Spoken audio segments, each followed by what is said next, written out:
Entonces, lo que hoy quiero compartirles, lo titulé Mis batallas. Hay algo en lo que yo quiero hacer un breve refrescamiento, porque sé que ustedes conocen acerca de esta palabra, ¿verdad?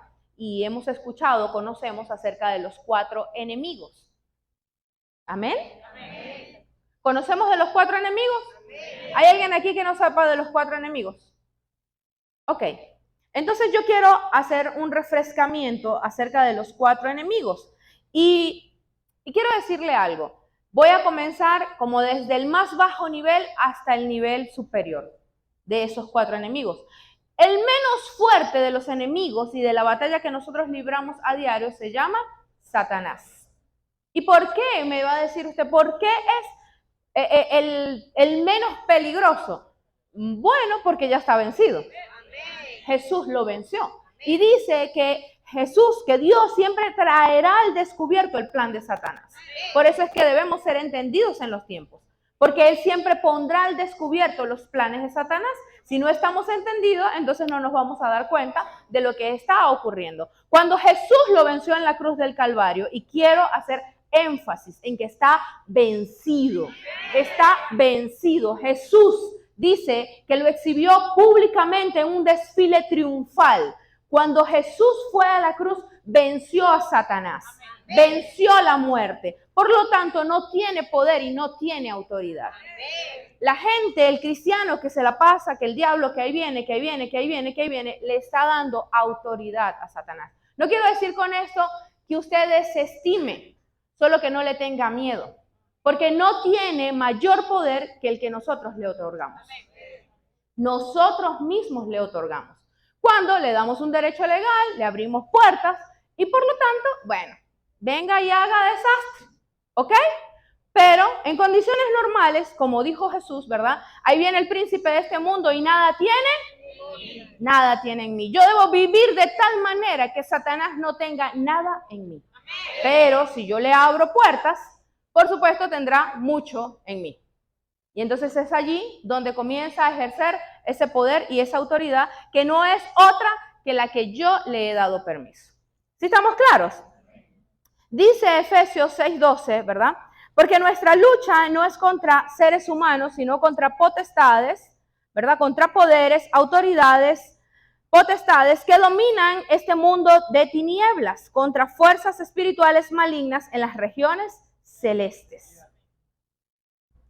Pero también dice, y Dios nos da, ¿verdad? Una vez más Jesús nos da la solución a este problema, dice, he aquí yo les doy potestad de hollar serpientes y escorpiones y sobre toda fuerza del enemigo y nada los dañará. Amén. Ay, Dios mío, dice, y nada los dañará. Amén. ¿Por qué? Porque Él nos ha dado el poder y la autoridad. Amén. Entonces lo que hace falta es que yo pueda creer que tengo el poder y la autoridad. Amén. Al enemigo le encanta que le tengamos miedo. Que no, que me da miedo, que pueda, que ahí viene, que tal, que esto, que lo otro. Y entonces la gente, no, mejor no, porque uno nunca sabe. Incluso esas cosas que a veces he escuchado que no echan fuera demonios porque por si acaso se me mete. No puede ocurrir. No puede ocurrir. O sea, no es así. No funciona así. Porque si yo estoy lleno del Espíritu Santo, no lo puede hacer. Ahora, si usted empieza como los hijos de aquel hombre en el libro de Hechos, que no recuerdo ahorita el nombre, ¿verdad? Que se la tiraron de locos y se fueron de casa demonios y terminaron desnudos, ¿sí lo recuerdan? ¿Verdad? Los demonios le dijeron, a Pablo conozco, a Jesús conozco, ¿ustedes quiénes son? ¡Pum, pum, pum! Hasta ahí desnudos y salieron avergonzados. Pero de esos no hay aquí, ¿verdad? Aquí la gente está metidísima con Dios. El otro enemigo, obviamente, es el mundo. Y quiero que tengamos en cuenta que estos dos enemigos, obviamente, tienen relación. Tienen relación, ¿verdad? Los dos tienen que ver con Satanás. ¿Por qué? Porque dice, ¿verdad?, que Satanás es el príncipe de este mundo. Primera de Juan 2:15-17, no amen al mundo ni las cosas que están en el mundo. Si alguno ama al mundo, el amor al Padre no está en él. Porque todo lo que hay en el mundo, los deseos de la carne, los deseos de los ojos y la vanagloria de la vida, no proviene del Padre, sino del mundo. Y el mundo pasa y sus deseos, pero el que hace la voluntad de Dios permanece para siempre. Cuando se habla de mundo, se está hablando del sistema. Ojo, no está hablando de la creación, está hablando del sistema. ¿Ok? De lo que está controlando lo que tiene que ver con cultura, con costumbres, con modas. Y de allí vemos, ¿verdad? Que ahorita, por ejemplo, tenemos esta tendencia de esta comunidad LGTBQ+, y todas las cosas, ¿verdad? Que todo es... Y comienza el mundo a establecer como normal todo lo que es inmoral. Porque el hecho de que algo sea legal o común no quiere decir que agrade a Dios. Porque la prostitución es legal. ¿Hay alguien aquí? Ahora, ¿moralmente está bien? Las drogas, legalizadas en muchos países. ¿Está bien? Y así, cualquier cantidad de cosas. Por eso, no debería existir un hijo de Dios que diga, pero si todo el mundo lo hace. Pero es que tú no eres todo. Y fíjense que la frase es que todo el mundo. Entonces, comienzo yo a ser parte del mundo, pero dice que el que ama al mundo, el que está en amistad con el mundo, es enemigo de Dios. Y que todo lo que está en el mundo, que son esos deseos de la carne, los deseos de los ojos, lo que yo estoy mirando, codiciando, envidiando, y la vanagloria no viene del Padre. ¿Estamos claros hasta aquí? Qué bueno.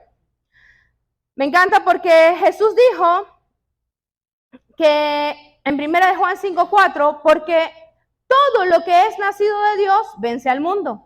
Y esta es la victoria que ha vencido al mundo, nuestra fe. ¿El mundo está? Ay Dios, ¿el mundo está? Está vencido. Entonces no hay problema en este sentido. Vamos a los dos últimos, ¿verdad? El tercero es la carne.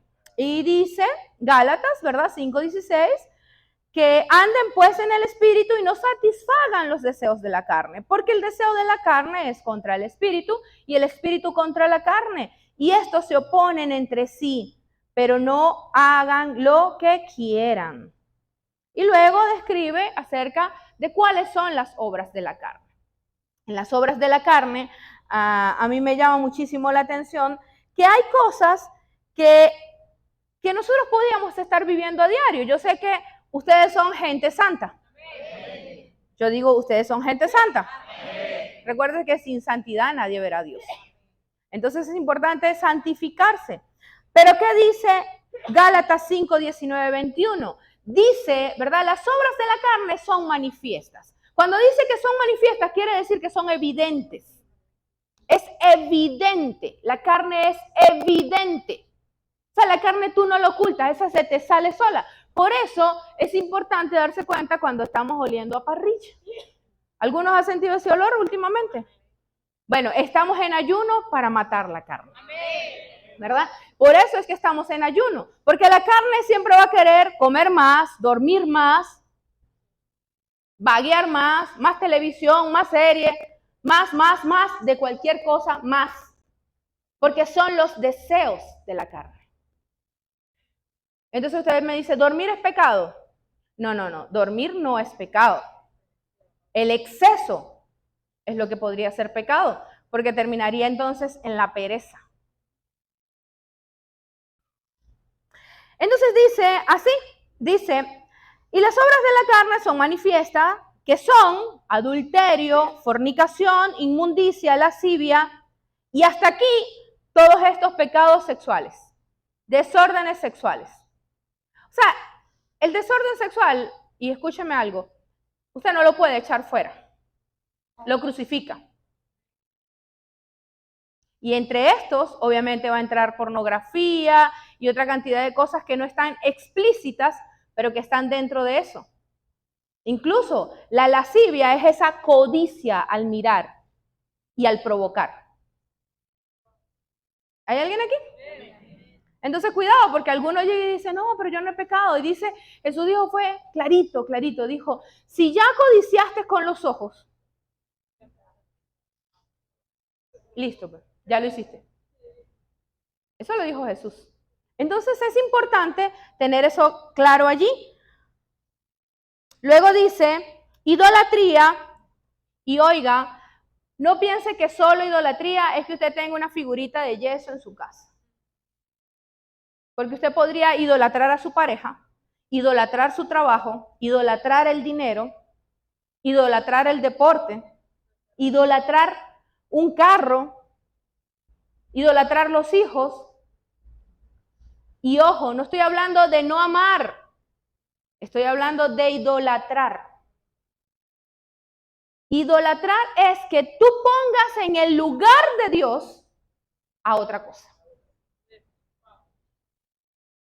Que el primer lugar en tu vida lo tenga algo más. Eso es idolatría. Pero luego dice hechicería y algunos dicen, bueno, pero es que hechicería, yo con eso de brujería y todo ese tipo de cosas oscuras, yo no ando. No, pero ejercer autoridad en Cristo, óigame, en lo espiritual, ejercer autoridad sin estar bajo autoridad es hechicería. Entonces, yo debo estar seguro de estar bajo cobertura, porque podría entonces caer en la hechicería.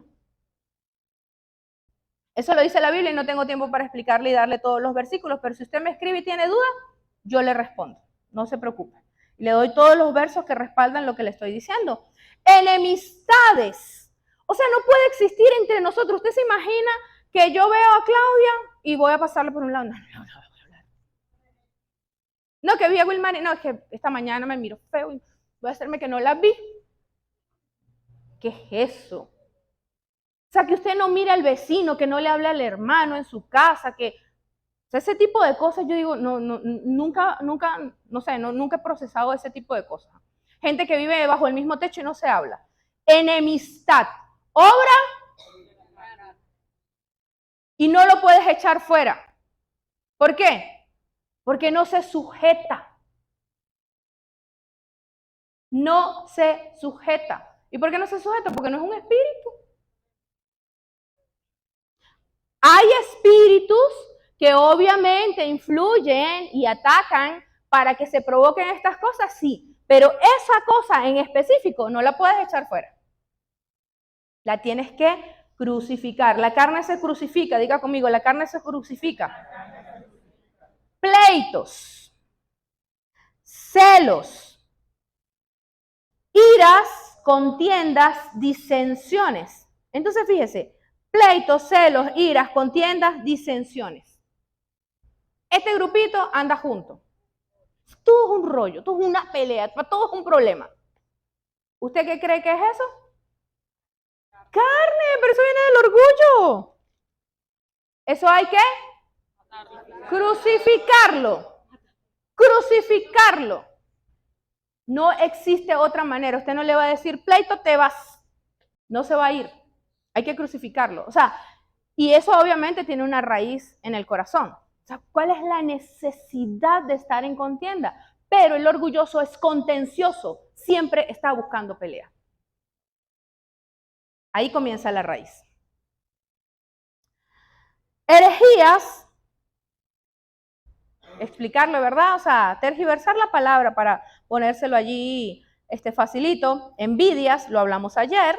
Homicidios, y voy a hacer un énfasis en este tema del homicidio porque todo el mundo dice, me salvé de una. Pero Jesús dijo que si tú llamas fatuo, es decir, estúpido a tu hermano, ya cometiste homicidio. Eso lo dijo Jesús, no lo dije yo, y vine a informarles. Luego dice, borracheras, para los que preguntan, pero sí se puede beber. Obra de la carne, empiezan con la Santa Cena y terminan con la sangría, 3 cajas. Bueno, orgías y otras cosas semejantes a estas, de las cuales los amonesto, y bueno, etcétera. Entonces, Teniendo en cuenta esto, es importante saber que la carne tiene que ser crucificada. Y es allí donde está el asunto. Porque la gente a veces comienza a reprender la carne y la carne no se va. Y no se va a ir. Entonces a veces no vemos la transformación del cristiano porque está esperando echar fuera al enemigo, que es usted mismo. Y por lo tanto usted mismo no se puede ir de usted. Lo tiene que matar. ¿Si hay alguien aquí?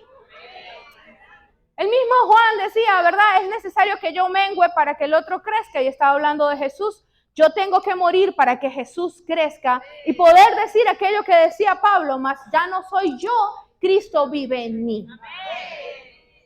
¿Difícil? No, vale. O sea, con Dios todo es posible. ¿Sí lo cree? Entonces, para nosotros poder estar en el espíritu, poder ser personas verdaderamente espirituales, tenemos que hacer sacrificios que crucifiquen la carne. Para crucificar la carne hay que orar, ayunar, adorar, alabar y ofrecer sacrificios. Y entre esos sacrificios están los diezmos y las ofrendas.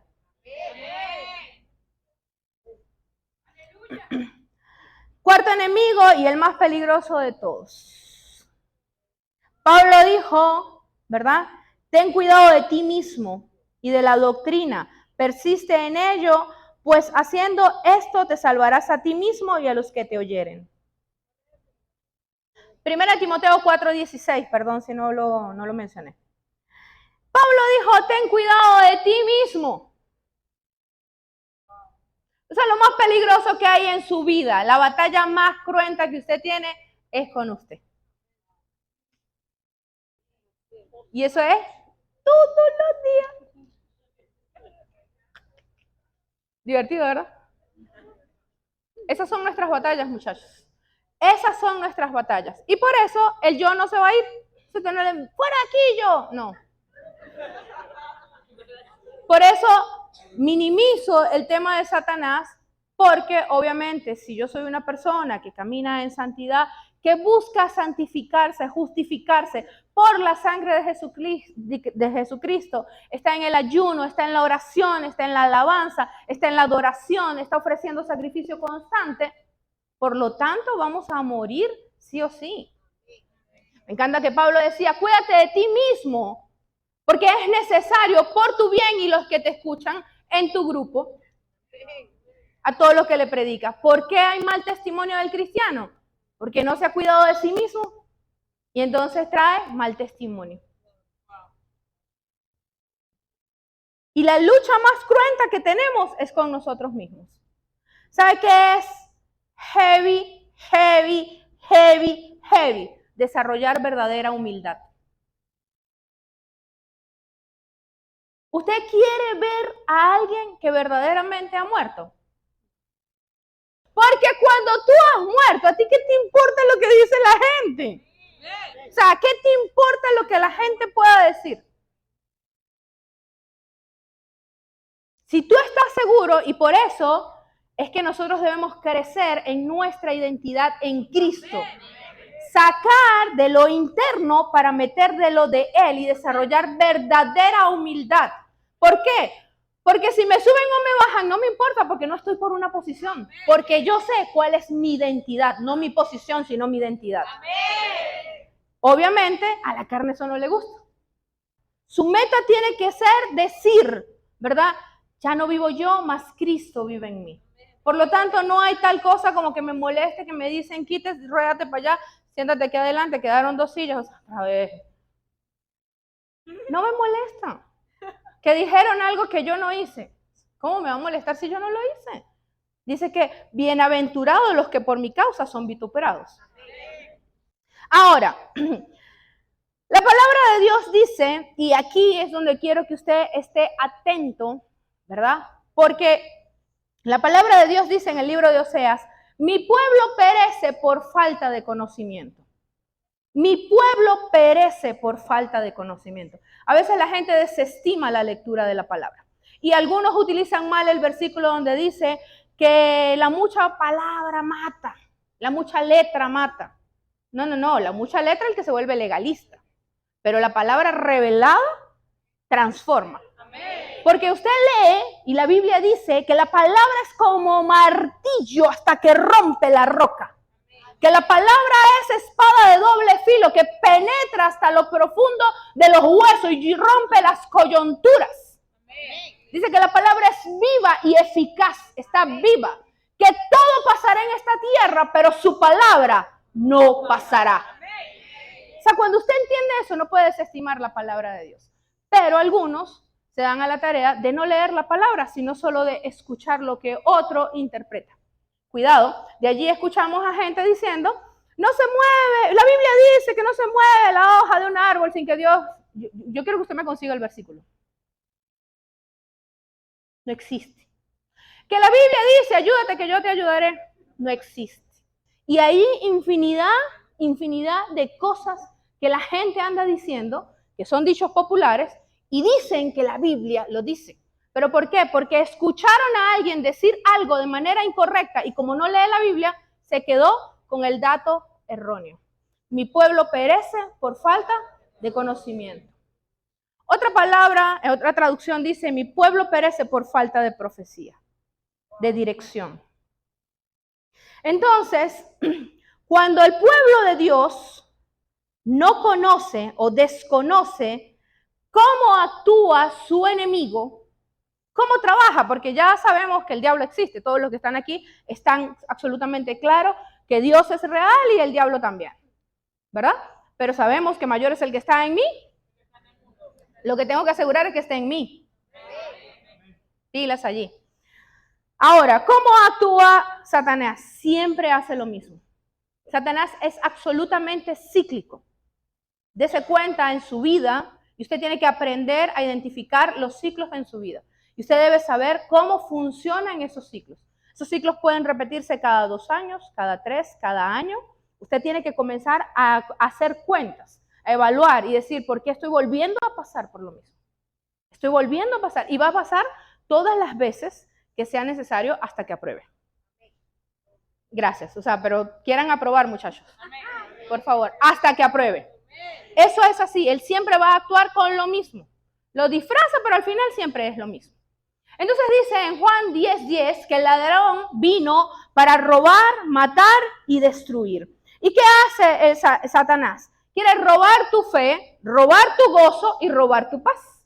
Matar, ¿qué hace? Matar tu ánimo, tu creatividad y tu espíritu de lucha. ¿Sabe algo que a veces hacemos los padres? ¿Cuántos son padres? Los padres tendemos a matar la creatividad de nuestros hijos. ¿Por qué? Porque nosotros siempre queremos que nuestros hijos se porten bien. Y no nos importa nada más, sino que se porten bien. Y estamos matando su creatividad. Y seguramente alguien mató tu creatividad, obviamente influenciado por Satanás. Y sí, todos los padres influenciados por Satanás, arrepiéntanse, yo ya me arrepentí. ¿Por qué? Porque cada vez que el niño viene con algo o hizo su gracia, su arte en la pared, ¿qué hacemos? Lo crucificamos a palos. Y nunca más, el artista ya lo matamos, ahí se acabó. Si el chamo iba a ser artista, hasta ahí llegó. El tipo tal vez iba a ser Van Gogh y ahí murió. Viene y resulta que tal vez pudiéramos tener un Vivaldi en casa, pero como agarró las ollas y le empezó a dar el perol y la banchina estaba ya toda...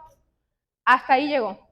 Vivaldi murió en ese lugar. ¿Sí están aquí? Entonces, eso constantemente, ¿verdad? Lo hacemos. Tal vez tenemos un Tomás Alva Edison, pero como desarmó el televisor, el celular o algún aparato, ¿verdad? Y le sobraron tuercas y tornillos, ¿verdad? Hasta ahí llegó. Porque no estimulamos eso. El enemigo va a querer, ¿verdad? Matar tu creatividad. Porque en nosotros está el ADN de Dios y es un ADN creativo. Si en algún momento tú has sentido que te mataron eso, entonces, ¿verdad? Comienza a resucitarlo. Que regresen esos sueños, que regrese esa creatividad, que regrese el ánimo. Por eso el enemigo siempre está constantemente golpeando el ánimo. ¿Por qué? Porque él sabe, y vuelvo otra vez al tema de que Satanás no tiene mayor autoridad que la que tú puedas brindarle. ¿Por qué? No tiene ese poder, sino el que tú le puedes dar. Él sabe que Dios te dejó con emociones. O sea, la gente siempre cristiana, espiritualoide, quiere ignorar las emociones. Pero si Dios hubiera querido, ¿verdad? En el mismo instante en el que digo, yo confieso a Cristo como Jesús, Señor, Salvador, no sé qué, tal, escribe mi nombre en el libro de la vida, ¡pum! Entonces ya tú nunca más sientes nada. O sea, no tendrías nada que disfrutar. ¿Por qué? Porque no existen las emociones ni los sentimientos. Pero somos alma, cuerpo y espíritu, y el diablo ataca duro el alma. El alma, comienza a darle listo, duro al alma. Y si yo no estoy en el espíritu, el alma termina gobernando. Por eso Jesús dijo, ¿verdad? O sea, no pueden velar ni una hora. No, que la carne es débil, pero el espíritu siempre está dispuesto. Y la gente se justifica que la carne es débil, pero el espíritu siempre está dispuesto. Eso fue lo que dijo Jesús. Y por supuesto, Él desea destruirte a ti, destruir tu familia, destruir tu matrimonio y destruir tus finanzas. ¿Y por qué hace esto? Porque tú y yo le recordamos a Dios. Ay, tú y yo le recordamos a Dios. Porque dice que somos hechos a imagen y semejanza de Dios. Y cuando estamos hablando de imagen y semejanza de Dios, también le recordamos el poder y la autoridad de Dios. Y eso al diablo le molesta. Entonces, yo quiero que tú estés entendido que el propósito de Satanás siempre es atacar 3 cosas en tu vida. 3 cosas. Él siempre va a querer impedir que tú conozcas verdaderamente a Jesús. Ojo, dije conocer verdaderamente a Jesús. Conocer verdaderamente a Jesús. Porque tú me dices, ya yo lo confesé, eso no quiere decir que tú lo conoces. Y tú me dices, ya fui a un encuentro, eso no quiere decir que tú lo conoces. Y siempre me gusta el ejemplo de que Job, ¿verdad? Dice que, imagínese usted, Dios estaba dando testimonio de Job. Dios estaba dando testimonio de Job. ¿Verdad? Dice, o sea, cuando vino Satanás, ¿verdad? Y todos los ángeles, y le dijo, ¿ya viste a mi hijo Job? O sea, un tipazo. Y le dice, sí, claro, pues si lo tienes mega bendecido, no le quites todo para que tú veas cómo te reniega de ti y todo lo demás, ¿verdad? Y cuando vivió todo ese proceso hasta el capítulo 42, Job asevera y dice, solo conocía de ti lo que me habían contado. O sea que yo podría estar en la iglesia y conocer de Dios solo lo que me han contado. Por eso Satanás siempre va a tratar de impedir que tú conozcas verdaderamente a Jesús. Y yo debo tener en cuenta y saber si realmente yo conozco a Dios. Lo otro que Él va a intentar hacer es que yo pueda cumplir con el llamado, que yo pueda servirle a Dios. Por eso el ataque constante, para que no se cumpla tu llamado. Todo lo que tiene que ver con el llamado, la visión, el hacer discípulos, el que hables de Cristo, en que donde quiera que tú estés, seas esa luz, que comiences, eso siempre se va a ver opacado. Siempre va a haber un estorbo. Tú dices, voy para el discipulado, no, cualquier cosa. Contaminar tu corazón, emparchitarlo, enyucarlo, lo que sea necesario, con tal de apartarte del llamado. Por eso Pablo dijo, puestos los ojos en Jesús, autor y consumador de la fe. Mis ojos siempre tienen que estar puestos en Jesús. Yo tengo que enseñarle a la gente a amar a Dios con todo y por encima de todo. No a mí, porque soy humana, porque soy humano y voy a fallar. Y no necesariamente fallar es nada más caer en pecado. Fallar es que no fui para el matrimonio, no fui para la graduación, no fui para el cumpleaños, se me olvidó el cumpleaños, ni siquiera lo llamé, no estuve cuando nació el niño, etcétera. Se le murió un familiar y tampoco fui, no aparecí y fallé. ¿Por qué? Porque el diablo sabe dónde tú fuiste plantado. ¿Usted sabe por qué andan tantos cristianos paseando por allí? Excuse me por todos los que vienen de otra iglesia, los amamos, creemos que han sido trasplantados a este lugar, amén. Pero usted sabe por qué hay algunos que andan como chivos sin horqueta, dicen en mi pueblo. Que andan paseando y hacen turismo cristiano, de iglesia en iglesia. que tienen un propósito. Y el diablo lo sabe, entonces agarra, les contamina el corazón y empiezan a pasear por las iglesias. Mientras hagan turismo cristiano y dicen, yo no me he apartado de Dios. No, pero el propósito no lo va a cumplir nunca. ¿Y el diablo qué quiere? Que tú vayas a la iglesia, pero que no hagas nada. O sea, usted puede venir a la iglesia. A eso a él no le molesta. Porque hasta los demonios vienen a la iglesia, ¿sabía usted? ¿En serio? La palabra dice en Lucas 4, si no me equivoco, por allí más o menos está, dice que Jesús, estando en la sinagoga, se levantó un hombre y le dijo, Jesús, ¿qué tienes con nosotros? Imagínese usted que uno esté aquí tranquilo y si alguien se pare aquí y me diga, ¿qué tienes contra mí? Bueno, ha pasado, por cierto. No me lo dicen en la iglesia, me mandan después los mensajes. ¿Que usted por qué predicó eso? Que me dejó en vergüenza. Y yo, santo Dios. ¿Cuándo fue eso que yo no me enteré? Los demonios también vienen a la iglesia. O sea que no se preocupe por eso, que eso a Satanás no le afecta. A él le molesta que usted pueda cumplir el propósito. Por eso hay tantos cristianos haciendo turismo eclesiástico. Lo otro que él siempre va a tratar es de mantener en ignorancia a los hijos de Dios. ¿Para qué? Para que no reciban herencia. Ahora, estoy tratando de que usted identifique cómo opera Satanás. Yo sé que hace un tiempo usted descubrió cómo había trabajado en su vida, pero mire cómo él trabaja. Santiago 1, 13 al 15 dice, cuando alguno es tentado, no diga que es tentado de parte de Dios, porque Dios no puede tentar por el mal, ni tienta a nadie. O sea, Dios no puede ser tentado por el mal y Él no tienta a nadie. Luego dice, sino que cada uno es tentado cuando su propia concupiscencia es atraído y seducido. Concupiscencia significa sus propios malos deseos. Sus propios malos deseos. Cada uno es tentado por sus propios malos deseos.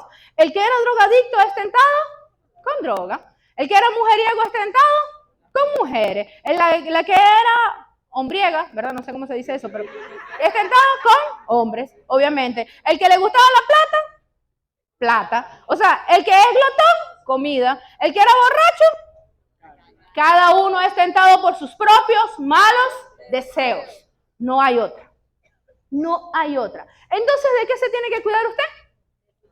De sus propios malos deseos. Si usted sabe de dónde Dios lo sacó, no se acerque a eso. Pablo decía, ¿verdad? O sea, todo me es lícito, pero no todo me conviene. O sea, hay cosas que son buenas, pero no me convienen y no me edifican. Por lo tanto, no me dejaré gobernar de ninguna de ellas. No me dejaré gobernar de ninguna de ellas. Si yo sé por dónde ha sido constantemente mi lucha, ese es el camino que no debo transitar. Y no venga usted a decir que usted es más bueno que Dios y va a ir a rescatar a todos sus amigos, porque se lo van a llevar. Esa es la realidad. No puede hacer eso, porque va a ser, dice aquí, atraído y seducido. Luego dice, entonces, sus propios malos deseos después, que ha concebido, da a luz el pecado, y el pecado, siendo consumado, da a luz la muerte. Proceso. El diablo te seduce, te embaraza, das a luz el pecado y listo, muerto. Comienza con la muerte espiritual hasta que llega la muerte física. Hay que entenderlo, o sea, mi lucha es con el orgullo. Voy a ser tentado en eso. Mi lucha es una pelea, una crítica, una cosa, y esa es.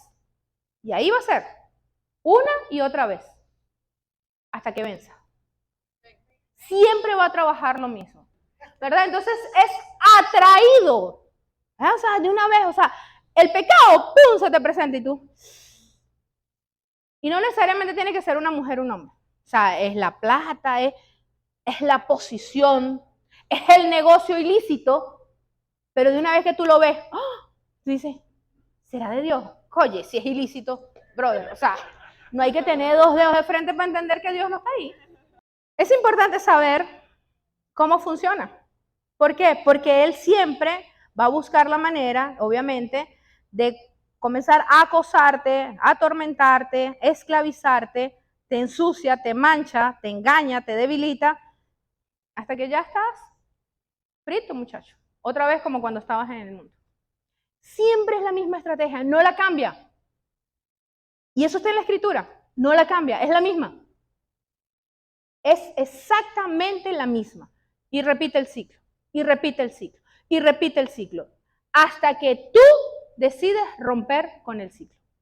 Me encanta esto que dice en 2 de Corintios 10, 3, 4, que habla acerca de que nuestras armas no son carnales, sino poderosas. Pero se las quiero leer en mi Biblia al día y tal vez me extienda un poquito más allá, porque en serio me impactó demasiado esta versión. Entonces téngame paciencia un instante y ya vamos a terminar. Dice, sí es cierto, soy un hombre ordinario con sus correspondientes debilidades, pero nunca me valgo de planes ni métodos humanos para ganar mis batallas. ¿Qué decía Pablo? No me valgo de ningún plan ni método humano para ganar mis batallas. O sea, la mujer que llega y dice, no, que el marido, que ya no me ve, que tal, que esto, que lo otro, y entonces sale con una batica de Victoria's Secret. Plan humano. No, que yo necesito ayuda, que voy a mandar a fulano para que, método humano. Que le voy a pedir a este para que me haga el favor de aquello, método humano. A menos que Dios te haya dicho, busca a fulano, que ese es el que le di la instrucción de tu bendición. ¿Están aquí? Entonces luego dice, para destruir las fortalezas del mal no empleo armas humanas, sino las invencibles armas del todopoderoso Dios. Con armas tan poderosas puedo destruir la altivez de cualquier argumento y cualquier muralla que pretenda interponerse para que el hombre no encuentre a Dios. Con armas tan poderosas puedo apresar a los rebeldes, conducirlos de nuevo ante Dios y convertirlos en seres que deseen de corazón obedecer a Cristo. Usaré estas armas contra cualquiera de ustedes que persista en su rebeldía, después de que las haya usado contra ustedes mismos y se hayan rendido a Cristo. Si me creen débil e impotente, es porque miran las cosas según las apariencias. Si alguien puede afirmar que tiene el poder y la autoridad de Cristo, soy yo. Quizás alguno crea que me estoy jactando de la autoridad que tengo sobre ustedes, autoridad que el Señor me dio para edificación y no para destrucción. Pero mis afirmaciones son ciertas. Les digo esto para que no crean que solo trato de asustarlos un poco con mis cartas. No hagan caso a sus cartas, dicen algunos. En ellas aparenta ser muy fuerte, pero no es más que ruido. Cuando llegue, verán que de grande no tiene nada y que no existe peor predicador. Esta vez voy a ser tan duro en persona como por carta. Pero no se preocupen, no me voy a igualar ni a comparar con los que por ahí andan hablando de lo excelentes que son. El problema de estos es que se comparan entre sí y se miden de acuerdo con sus propios insignificantes conceptos. ¡Qué necedad! Jamás nos jactamos de una autoridad que no tenemos. Y cuando nos medimos, utilizamos como regla el plan de Dios. El plan que Dios tiene con nosotros, el cual incluye que trabajemos entre ustedes. Ay, yo le daría un fuerte aplauso a esa palabra.